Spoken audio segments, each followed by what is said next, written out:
উতলুবুল ইলমা মিনাল মাহাদে ইলাল লাহাদে দোলনা থেকে কবর পর্যন্ত ইলম শিক্ষা করো। ইলমের কোনো বয়স নেই, সময়সীমা রেখা নেই। সুবহানাল্লাহ।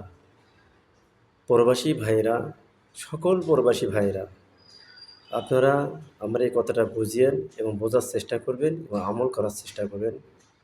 রসুল বলছে, এটা আমার কথা না, রসুল বলছে আপনি উতলুবুল ইলমা মিনাল মাহাদি ইলাল লাহাদি দোলনা থেকে কবর পর্যন্ত ইলম শিক্ষা করেন। এলেমের কোনো বয়স সীমারেখা রসুল বলেনি।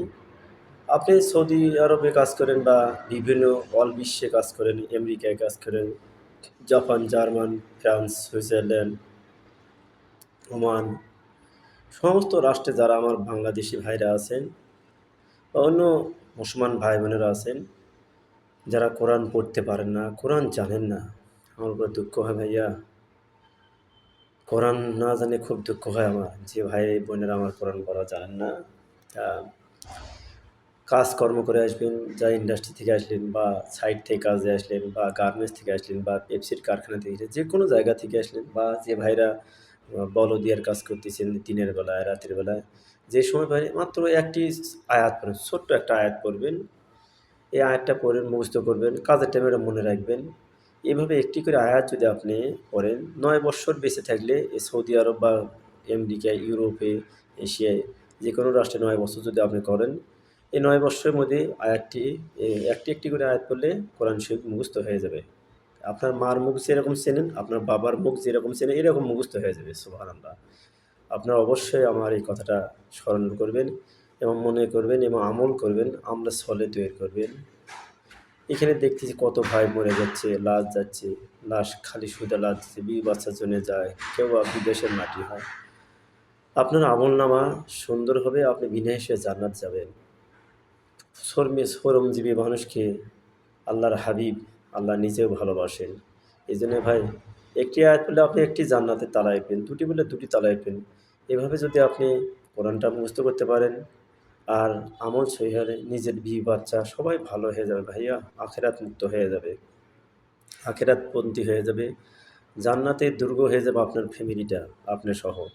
এই জন্য আপনারা আমল করবেন, আমল করার সকলকেই সাজেশন দিবেন, একটু শেয়ার করবেন সকল ভাইকে, গোটা বিশ্বের সকল ভাই বোনেরা যেন এ কথাটা আমার বুঝতে পারে, আপনারা জানিয়ে দিবেন। ইনশাল্লাহ আপনি উপকৃত হবেন, বাস আমার দিনে ভাই বোনেরা উপকৃত হবে, আমার এইটুকু আশা আপনাদের ওপর।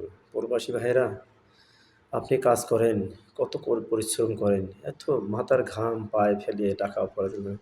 সে আপনার বিয়ে বাচ্চা যদি আপনার যদি দিনদার না হয়, মুত্তাকি না হয়, তাদেরকেও আপনি কোরআন পড়ার তাগিদ করবেন, আপনি নিজে পড়বেন, তাদেরকে তাগিদ করবেন, তাদেরকে যাতে আপনার সম্পদ কেউ না খায় সেটাও আপনি জ্ঞান দিবেন। কোরআন পড়লেই, আপনি কোরআন বুঝলেই আপনাকে আল্লাহ ঐশী জ্ঞান দিবে, গায়বী জ্ঞান দিবে, রহমতি জ্ঞান দেবে, নাজাতি জ্ঞান দিবে ভাইয়া। প্রবাসী ভাইয়েরা, আপনাদের আমি অনুরোধ করে বলছি, আপনারা সকলেই এই হাদিসটিকে মানার চেষ্টা করবেন। যেহেতু উতলুবুল ইলমা মিনাল মাহাদি ইলাল্লাহ দোলনা থেকে কবর পর্যন্ত ইলম শিখার, জ্ঞান অর্জন করার সময় শেষ নেই ভাই। দেখেন আপনার বিদেশে এসে কত জাতের কর্ম শিখছেন, কত ভাষা শিখছেন। আমি অনুরোধ করে বলি ভাইয়া, আপনারা সকলেই আমার এই কথাটা সকলকেই জানিয়ে দিবেন, আপনি নিজে আমল করেন ভাইয়া, ভালো করে আমল করেন ভাইয়া, বুঝলেন? আর এই জীবনটা কখন কোথায় চলে যাবে, কখন ডাক পড়ে যাবে, কখন কুল্লু নাফসিন জায়গাতুল মৌত, মরণ থেকে পালাও তুমি, মরণ তোমায় লইবে ঘিরে। যদিও তুমি লুকাও সেথায়, আকাশ পথে লাগিয়ে সিঁড়ি, মরণ তোমায় লই ঘিরে। এই মহান রোগের ঔষধ নাই ভাইয়া। ভাই বোনেরা, সকলে এটা আমার শেয়ার করবেন, সকল ভাই বোনকে আপনারা শেয়ার করবেন, সবাই যেন এটা বোঝে। জ্ঞানের দরকার, জ্ঞানের দরকার, জ্ঞানের দরকার ভাইয়া। জ্ঞান ছাড়া আল্লাহ কোরআনে বলছে, ইয়া আইয়ুহাল্লাযীনা আমানু হাক্কা তুকাতি ওয়া লা তামুতুন্না ইল্লা ওয়া আনতুম মুসলিমুন। পুরোপুরি মুসলমান না হয়ে কবরে আসিও না, একথা বলছে আল্লাহ রাব্বুল আলামিন। ইয়া আইয়ুহাল্লাযীনা আমানু, হে ঈমানদারগণ, হে মুমিনগণ, হে মুত্তাকিনগণ, হে পরহেজগারগণ, হে তাকওয়াবন্দীগণ, পুরোপুরি আমলে সলে, পুরোপুরি মুসলমান না হয়ে আমার কবরে আসিও না। ভাইয়া, আমি আপনাদের সকলকে অনুরোধ করি, আপনি শেয়ার করবেন, জানিয়ে দিবেন সকল ভাইদেরকে। কেউ যেন, আমার কোনো ভাই, কোনো বিদেশি ভাই, কোনো বিদেশি বোন যেন কোনো নামাজবিহীন যেন না থাকে। নামাজ পড়লে মন পরিষ্কার থাকে, মন ভালো থাকে, টেনশন কম হয়ে যায়, রোগ কম হয়, সকল কিছু কম হয়। আপনার সকলকে বলবেন ইনশাআল্লাহ। ওয়া মা তাওফীক ইল্লা বিল্লাহ ওয়া আলাইহি